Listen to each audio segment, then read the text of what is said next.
PUTINWORKTV. We have enjoyed watching your journey and growth as an artist of the New England music scene and really want to hear more about your story. Our focus is allowing our guests to tell their stories front and center without judgment or opinion. So let's dive in. Appreciate you. How did it all begin, Retro? Shit. Well, music, I've honestly been into music my whole life, for real. From my dad being like a rapper. So I was always whenever I was around my dad and stuff like that, I was always in the studio, So I kind of had a love for that for my early age. And I used to play instruments and shit like that. And then when I was about 11 years old, I just started writing songs and shit, on big pun instrumentals, whatever I could find, for real. And it just blossomed from there. I started recording when I was about 16. No, I recorded my first song when I was 14 actually with my pops. And it's just been, I ain't never looked back ever since. Where'd you grow up? Well, I was born in Brockton. I spent 7 years out here. And then from there I was moving back and forth between Brockton and Florida. But I would say I grew up mostly in Fort Lauderdale. Copy. Yeah. What was it like growing up in Fort Lauderdale? It was different at first because I wasn't used to the culture out there or anything like that. So it was a little weird at first, but once I got used to it, it was probably one of the best, most character shaping experiences of my life, honestly. No cap. I found a lot of my passions out there, a lot of who I was, So yeah, it's different for sure. Anyone in particular you trying to shout out from Fort Lauderdale? Shout out my boy Jonathan Folks. Shout out my nigga Daydrian. Shout out the label Valhalla. Yeah. Word, bruh. When you were first coming up, what was the music you grew up listening to? Everything from freaking Ashanti and Aaliyah to 50 Cent and Wayne. I grew up on all that old school shit. My mom loved Jay-Z a lot too. And then when I was 11, I discovered Kendrick Lamar, and that shit changed my life. But there was a period of time, for real, where I didn't even like rap music. I would listen to strictly other genres like rock, things like that. And I think that's where I got my influences from, a lot of my influences from, at least from that whole rock genre, Paramore, Gigi Allen, Marilyn Manson, crazy dude, for real. Cool. Yeah. You started making music relatively at 11. Mm-hmm. How old are you right now? I'm 21. I'm 10 years in this shit. Yes, sir. So, how would you describe your process of creating music since you started at such an early age? I figure you spent 10 years with your process. What's it like? My process is always, it's never the same, honestly. I would describe it in a word. If I could describe it in a word, I'd say it's spontaneous. I go off of the emotion of what I get from either the production or what I'm feeling that day or what's been on my mind and things like that. So it's always different. Sometimes I might freestyle, which is what I do mostly, but there'll be times where I feel nah, I gotta write this and really make every line, mean something in some way, shape, or form. So yeah, I'd say my process is kind of chaotic, but yeah. It's always been that way since when you first started, or is that a recent thing, development? I'd say but that's been kind of my process ever since 2018. Before that, I used to write everything. Literally, I couldn't make a song without writing. And then I just decided to start experimenting with just freestyling and just letting my emotions speak for me on the track, you feel me? Because I don't know, I feel when I do that, my music comes out a lot more organic and not as premeditated, So yeah. Cool. What would you say are your motivations in creating music and just in life in general? Well, now being a new father and everything, my biggest motivation is being an example for my son and just him being here just pushes me like every day to just be better, be my best, like the best person I could possibly be. But other than that, just like meeting new people, like creating new people, getting to like experience what this music brings me and like brings to my life. It's just like, yeah, that's motivating as heck.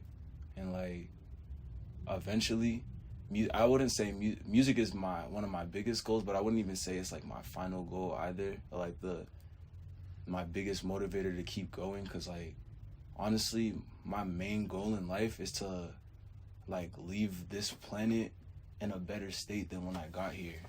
And like, you know, I really want to inspire like generations after me to like, you know, do better or do whatever, be different than what came before it, you feel me?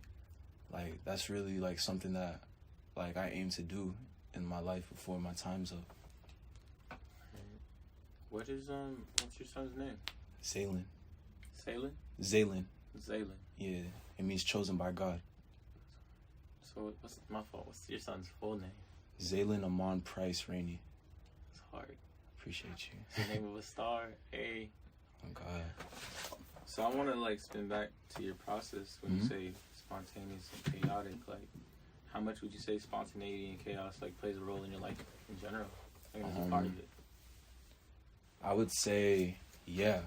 I would say that like, that's definitely, it plays like probably the biggest role in my life, because like I have like ADHD, and like it doesn't really come out in me being like hyperactive or anything. It's more so like my attention and like how I am cognitively. So like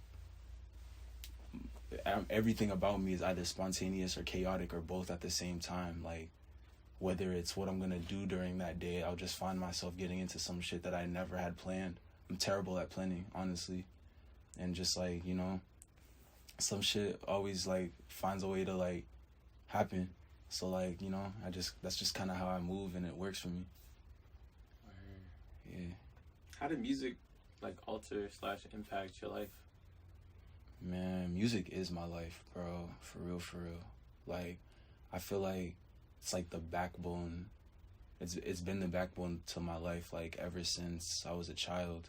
Like just playing with the freaking drums I got for Christmas or something. Like, it's always been like an escape for me, like as well as like therapy and like expression.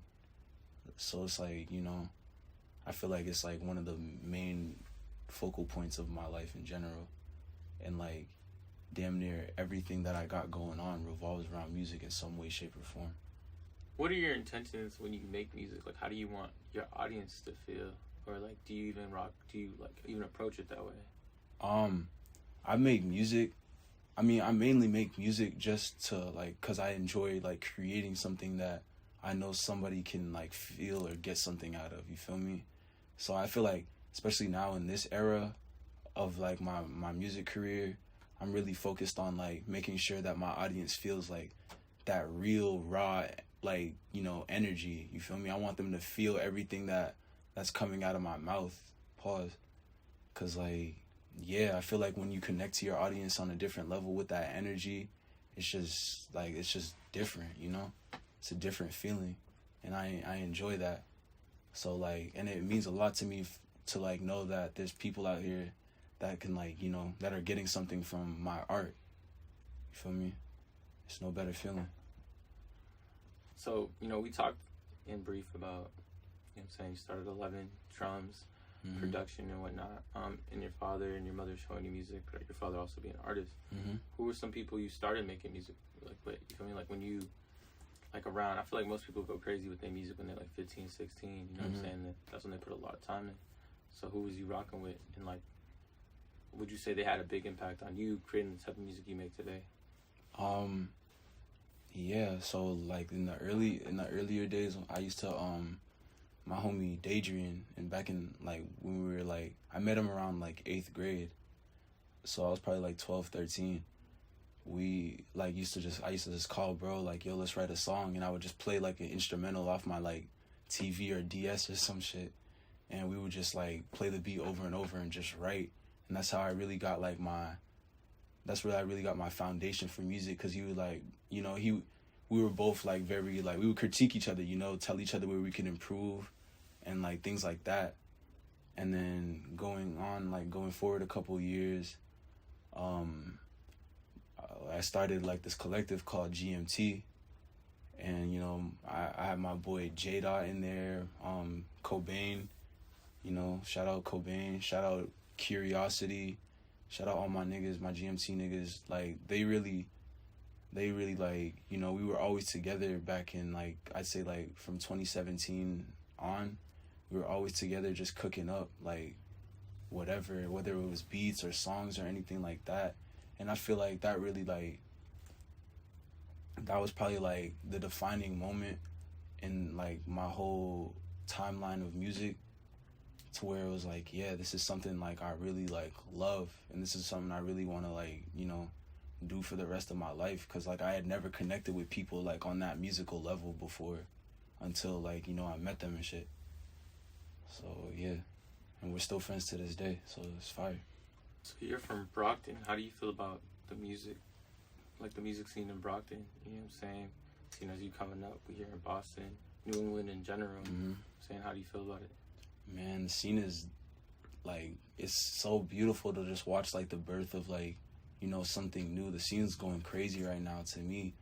Like Brockton, Boston, like everybody's doing their thing. Shout out Van Buren, shout out KOBK, shout out all my niggas for real. Cause like, bro, it's so many different people doing their own things and in their own lanes right now. No cap. Like, niggas is going crazy. I feel like, you know, we're at the top of the pot where like it's shit's about to start like boiling over. Like, you know, I feel like shit's about to get really crazy out here. I want to talk about specific projects, you know what I'm saying? Because, you know, you've been making music for a long time. You got a couple projects out there. Definitely want to put a light on that. So far you got out right now, you know, you got Too Dead to Die. You know what I'm saying? I feel like you also got like 3 singles, you know what I'm saying? So, and I know you got a lot of attention on Don't Know. You know what I'm saying? Talk to me about the story of that song and just like, you know, the song, like the actual creation of the song, like where were you? But also like when people approached you and gave you attention about the song. Bro, that song is so important to me, no bullshit. And like, it was so crazy to see like the love that people had, like, you know, for that song. Like, it's my highest grossing song ever. Like, it's like at 10K plus on Spotify, I think, right now, or Apple Music, one of them. But like, I made that song like in my bedroom. This is like back in the time where I was recording with like a USB mic in my laptop, and that was it. Like, so like something that I made in like my room where I like lay my head and sleep and shit like that, like have that type of effect on people, where like I'm walking around Brockton, I hear somebody driving down the street bumping my song, I'm like, yo, like I ain't gonna lie, like I felt like a local superstar or some shit like that, you feel me? So like, it was kind of crazy. But yeah, bro, I fucking love that song, man. Yeah, so I know after you dropped Don't Know, you dropped Too Dead to Die, you know what I'm saying? And like, I would say, would you say that's your first project? Too Dead to Die? Yeah. That's like my 4th. That's my 4th official project. So is a lot of your music on SoundCloud? Yeah, so see, like there was some trouble with putting some of my projects on Apple Music for some reason. And I was rocking with this label called Valhalla. And I think like I had sent them to my boy Dom Savant, which is their A&R. I sent like all the tracks or whatever to upload them, but there was also some songs that like were like lost on my old laptop, so I couldn't upload a lot of my older music on like to all DSPs and stuff like that. So, you know, that's why like a lot of my older tapes, like Already Dead and Do Say Demon, those two mainly, that's why those are really like mainly on SoundCloud. But yeah, Too Dead to Die is like my 4th. I feel like it was like a kind of like a full circle moment from Already Dead to then, cause like when I made my first tape, like I was probably like at one of the lowest points in my life when I was like throughout the whole process of creating that like project, like, you know, cause I in like 2018 2018 through 2019, like I was living in Virginia. It was my first time, like, you know, moving out on my own, like having my own spot and everything like that. And like, don't get me wrong, it was an amazing experience, but like it was also a very dark time for me, just because like I was in a new place. I didn't really know that many people like that. Like, you know, I was struggling trying to, like, you know, find my way out there, like trying to make good money or whatever. Like, I was broke as fuck out there, like, bro, broke as fuck, eating rice and fucking cereal and shit every day. Like, but like, you know, still trying to like make it in this music shit, for real. So like, you know, just going through all that shit and then coming home. Like, I was back out here, like, when I probably made, like, the last couple songs for that tape, and, like, you know, I was still, like, I was home, but, like, I felt like I had, like, failed in a way, because, like, I went out to Virginia, like, you know, to progress in music, and I did, but, like, I also really didn't. I feel like I didn't accomplish what I wanted to accomplish, so, like, you know, it was really taking a toll on me.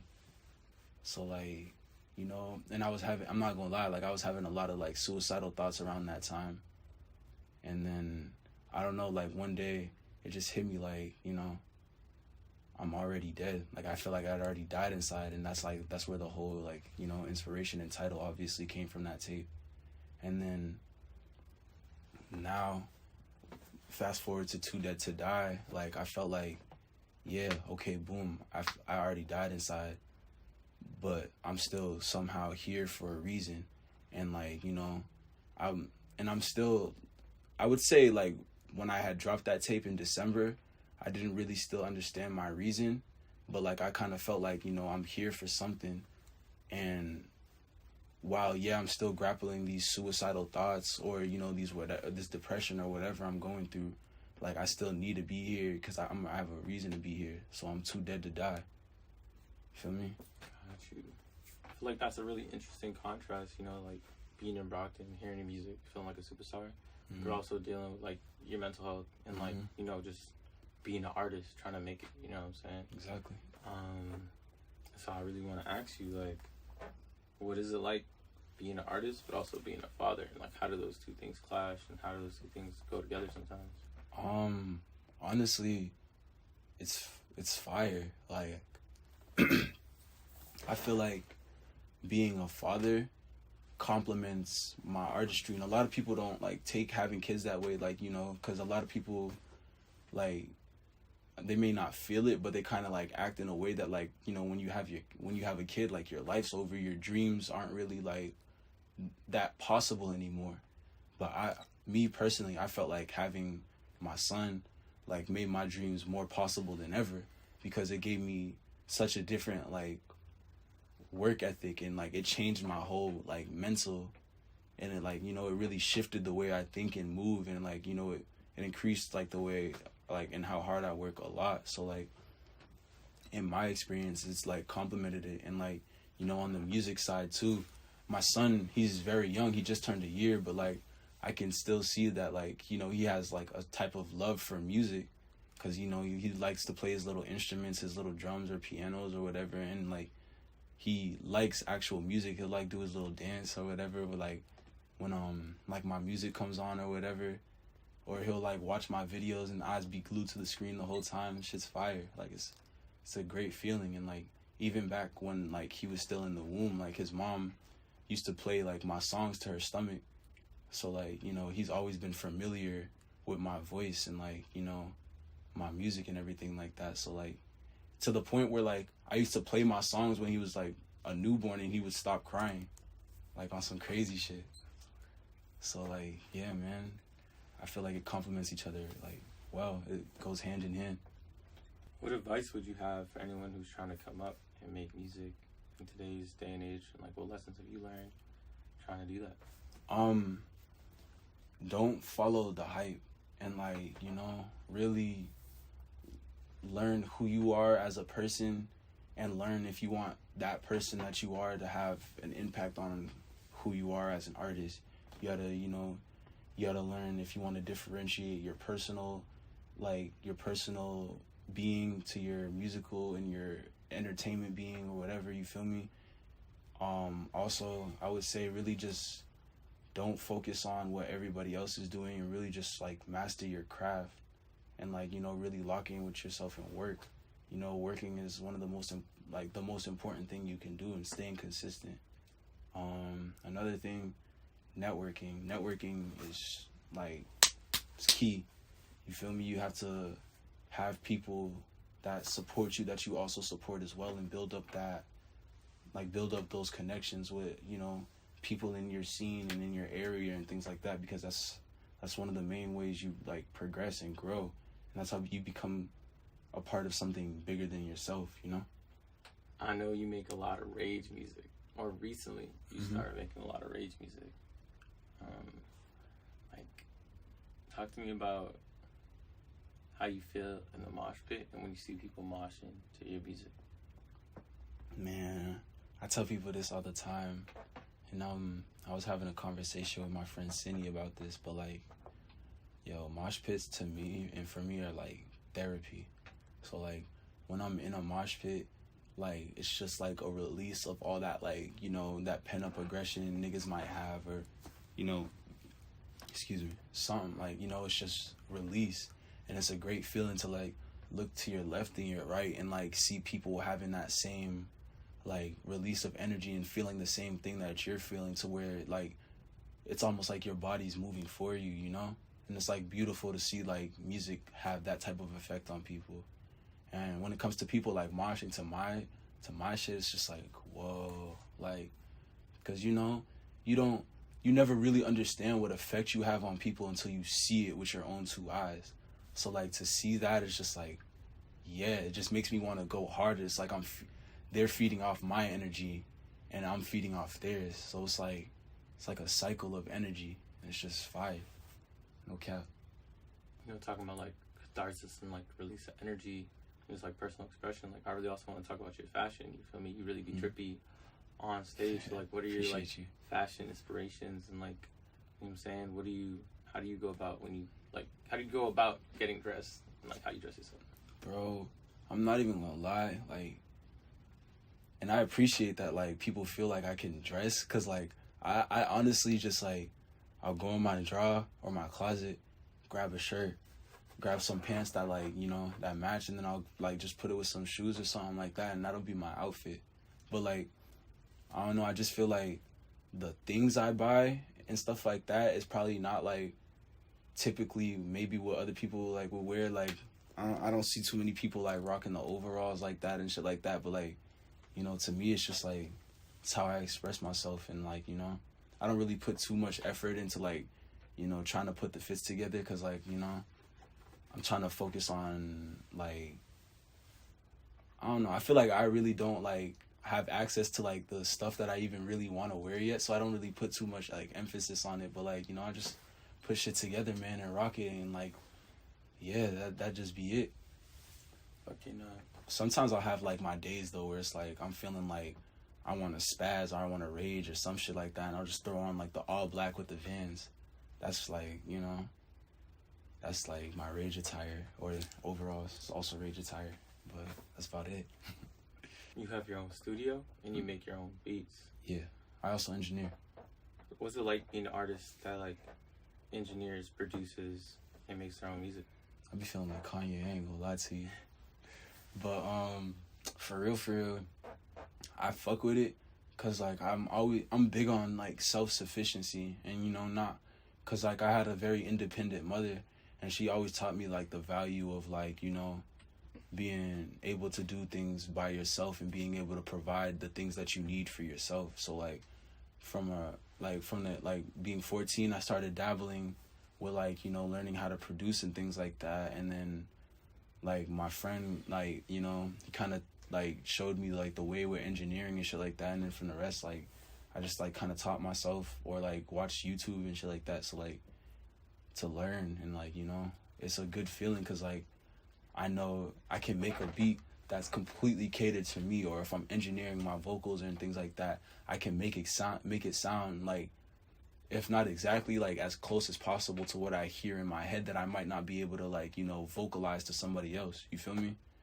So yeah, I feel like that's very important, like as an artist, and like, you know, it's a good thing to have. And like, you know, it's always good to wear different musical hats, because you can be involved in different aspects of your music as well. Like right now, I'm not working a job because, well, I mean, I do work a job technically, but it's like, you know, it's just me engineering other people. It's like, you know, it's like having other like skill sets in music, like it's also like key, because like you can monetize that. You can, you know, you can make your name, you can make a name for yourself in a whole different area that, like, you know, people might not have even known like you can do. You feel me?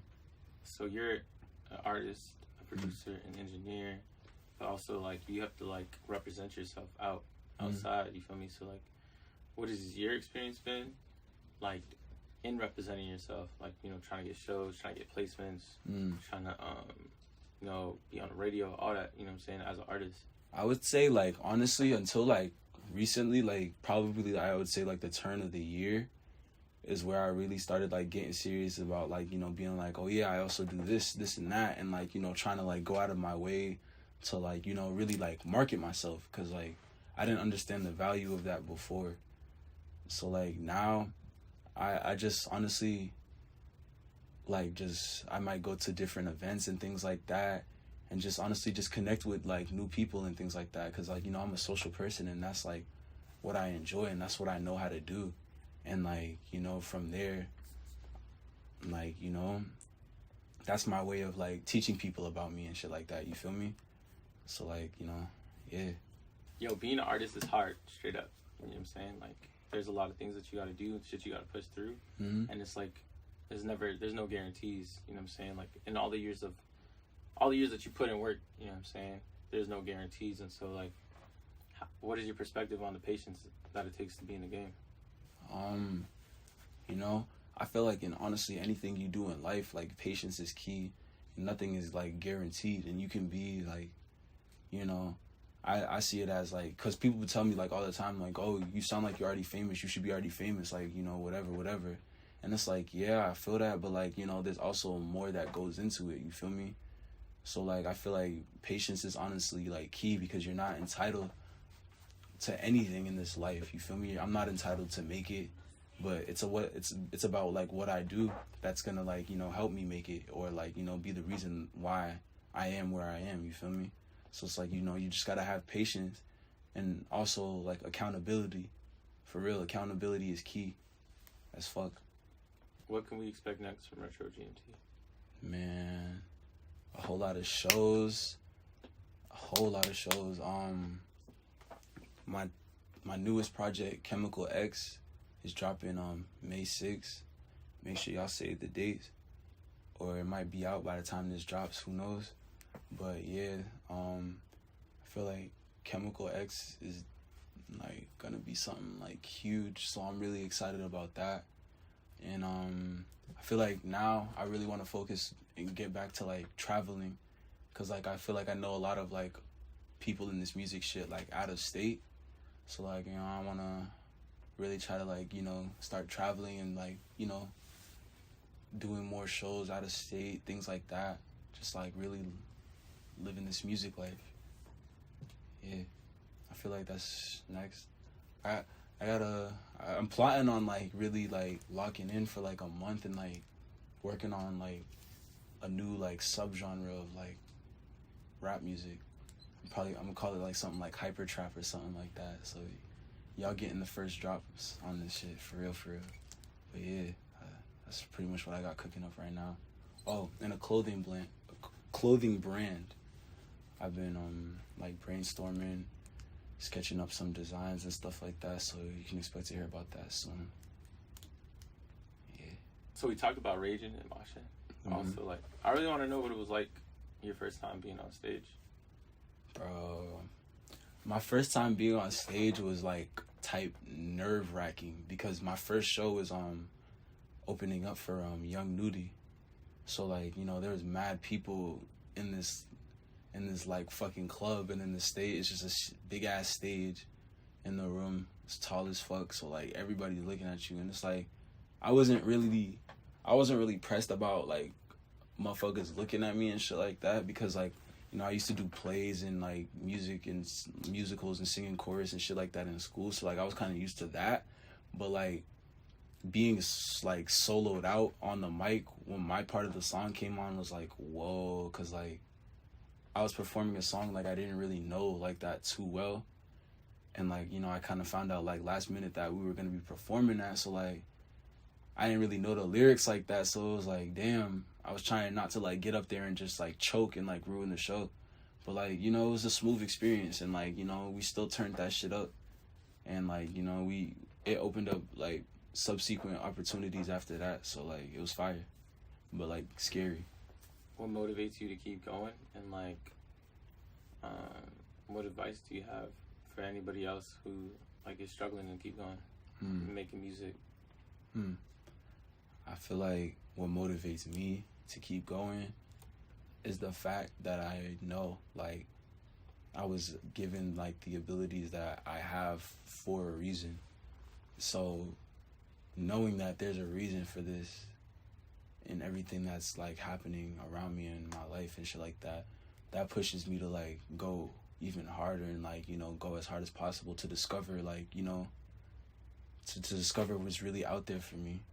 And I say like, you know, for anybody like who's struggling to like find a way or like, you know, feel like they can't like keep going or whatever, like just know that you also have a reason and you're a unique person in your own right, in your own way, you know. The path might not be easy. It might not be the same path that you've seen 20 other people go down. But at the end of the day, it's your path and that's what makes it special. So yeah, go down that shit, discover, find, learn yourself, do whatever. Because, you know, this life is beautiful at the end of the day. And like, you know, music is something that everybody can connect to in some way, shape, or form. And what you have holds value. So don't be afraid to let that shit fly. Big shout out to PUTINWORKTV. Thank y'all for having me. I appreciate the opportunity. This is fire. What y'all got going on is fire. Y'all doing y'all thing. Yeah.